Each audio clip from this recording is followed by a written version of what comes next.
All right, welcome to this explainer. Today, we're focusing our attention on a deeply misunderstood archetype, one that pretty much all of us have encountered at some point. I'm talking about the man who quietly fixes everything. You know him. He's that constant, silent presence who just naturally steps in the minute things fall apart, and yet he remains an absolute mystery when everything is going perfectly fine. So today, we're going to unpack the fascinating psychology behind this behavior and discover exactly what makes the solitary fixer tick. Okay, let's dive into this. Just picture this scenario for a second. You're at a get-together, right? And suddenly, maybe 3 hours before some huge deadline, a laptop just completely dies. Panic erupts. Everyone is totally stressing out. But there's that one guy who doesn't say a single word. He doesn't react to the drama at all. He just looks at the dead machine for a second, almost like a doctor examining an X-ray, and he gets straight to work. While your first instinct might be to panic, his is to quietly diagnose the problem. But here's the absolute paradox we're exploring today. Why is the guy who can seamlessly fix a fried motherboard the exact same guy who leaves the party early, avoids the group chat, and honestly, just prefers to work entirely alone? See, most people look at this man and just assume it's a quirky personality trait.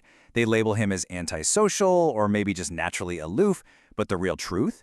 This behavior is actually a requirement. The immense focus needed to fix things at that high level doesn't just turn on and off with a switch. A brain that's wired for deep, uninterrupted problem-solving is, by definition, a brain that finds typical social environments genuinely exhausting. He isn't unfriendly, his mind is simply elsewhere. He's out in the garage, on the floor, with a flashlight and a socket wrench on a Saturday night. Solitude isn't his quirk, it's his required operating environment. So to truly see this behavior differently, we need to step away from those surface-level assumptions and really look at the hard science. Section 1. The psychology of competence. Now, what's really interesting about this concept is something identified by psychologist Bandura back in the 1970s. It's called self-efficacy. If we strip away all the dense academic jargon, self-efficacy is basically this deep, highly specific belief that you are entirely capable of handling whatever hard problem is placed in front of you. And look, this is absolutely not the same thing as general, sunny optimism. It's not just a vague sense of confidence. It's the incredibly concrete, grounded belief of, I've done hard things before, this thing in front of me is hard, and I will figure it out. Bandura's research actually found that this psychological framework completely changes human behavior. It specifically changes how long a person will persist at a broken object before throwing in the towel. People with high self-efficacy, they just don't quit. They don't catastrophize when the engine won't turn over. They don't emotionally spiral when the pipe keeps leaking. They simply get to work. Their internal wiring dictates that a solution exists, and their only job is to just stay with it until that solution reveals itself. Right alongside self-efficacy, there's another foundational concept at play here. Julian internal locus of control. This is the deeply ingrained belief that your own actions determine your outcomes. Not luck, not external circumstances, and certainly not other people. Population studies show that fixers score incredibly high in this metric.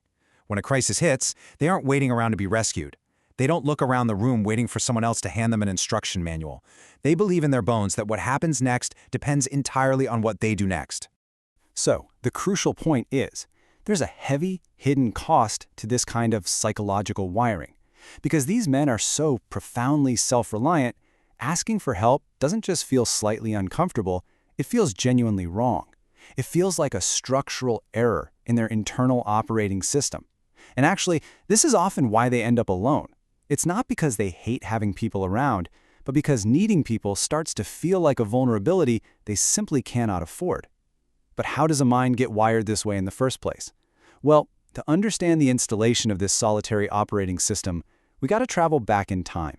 Section 2. The childhood origins. Let's picture a really specific, highly relatable scenario. It's 1984. A boy is 9 years old, and the family lawnmower is broken. In true 1980s parenting fashion, he's handed a wrench and left entirely alone with the machine. Nobody gives him a YouTube tutorial.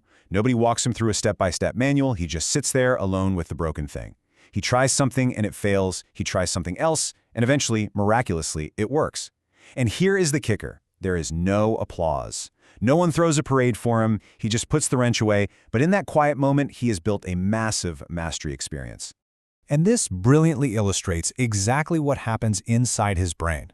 That one childhood moment provides his nervous system with undeniable proof. It files away the data. You do not need anyone else to solve hard things. Surviving that early struggle creates a private, unshakable feeling of self-reliance. He learns that the gap between broken and working is exactly where he is meant to operate. This solitary victory ends up shaping the entire trajectory of his life. But I've got to introduce a vital psychological twist to this explainer, because it's absolutely crucial to note that not every man out there in the garage is operating from a place of healthy strength. Section 3. Superpower or survival strategy. If we only glorify this archetype, we're really missing half the picture. We need to compare the two underlying motivations for this behavior side by side. We have the anxious fixer, and we have the fascinated fixer. They both end up in the garage, sure, but their internal worlds couldn't be more different. Let's start with the anxious fixer. For this man, competence is really just a survival strategy wearing a superpower's costume. He learned super early in life that the only way to earn his place, the only way to be valued, was to be useful. His nervous system made a deep, anxious decision a long time ago. I will never be helpless again. If you tell him to let someone else handle a problem, he literally can't do it. He hovers, he stresses out. To him, an unfixed problem in his environment feels like a terrifying unfixed flaw inside of himself. His solitude isn't peaceful, it's a frantic avoidance of vulnerability. Now contrast that completely with the fascinated fixer. This man fixes things because broken things genuinely captivate his mind. That gap between not working and working is to him the most interesting place in the entire world. His solitude is full, it's not empty. He isn't hiding from people or trying to prove his worth to the world. He's simply engaged in a puzzle that he finds infinitely more interesting than small talk. When he's out in the garage alone on a Saturday night, he's entirely free and perfectly content. And this deep dive leads us right to the emotional climax of our explainer, because it's time to reframe how we actually perceive this quiet, constant presence in our everyday lives. Section 4. The Load-Bearing Wall. Here is the absolute paradox of the solitary fixer laid bare.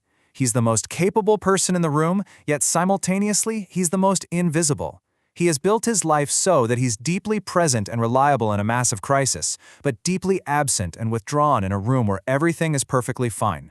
Small talk? It's a foreign language he just never bothered to master. But if you hand him a real, tangible problem, something actually broken, his mind just comes alive. He suddenly has a purpose. He needs almost nothing from the people around him, and yet he's quietly devastated when no one notices his efforts. Somewhere along the way, this man built a life of self-sufficiency partly to protect himself from the disappointment of wanting more. Think about that. He stopped saying, "I don't know," not because he had all the answers, but because not knowing once felt like a terrible liability. He practiced sitting with uncertainty so much, he actually lost the ability to simply say, "Hey, I need help." He built a fortress of self-sufficiency to protect himself. But let's see how this all builds, because despite the heavy emotional costs, look at the beautiful hidden virtues that emerge from sitting alone with broken things at midnight. This solitary practice yields incredible results. He develops this rare, profound depth of attention. He builds an extreme tolerance for difficulty because he knows exactly what it takes to push through failure. And perhaps most importantly, he develops an intense, quiet loyalty. Because a man who refuses to give up on a faulty engine at midnight is a man who rarely gives up on the people he cares about. He is literally like a load-bearing wall in a house. You walk past it every single day and you never give it a second thought, right? It isn't decorative, it doesn't scream for your attention like a fancy painting on the wall. But take that load-bearing wall away and the entire structure shifts and collapses. He holds things together, quietly, consistently, and powerfully, without ever demanding that you notice his heavy lifting. As we summarize this fascinating psychological profile, we really have to completely reframe his solitary nature. Silence is not indifference.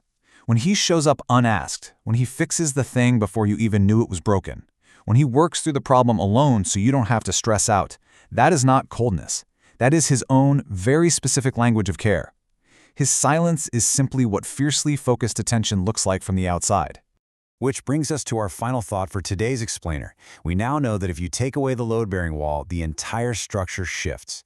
You've seen the psychology, the origins, and the hidden depths behind his quiet competence. So next time you see the solitary fixer in your life, whether it's your father, your partner, your friend, or hey, maybe even yourself, will you finally recognize the language he's speaking? Keep learning, keep observing, and we will catch you in the next explainer.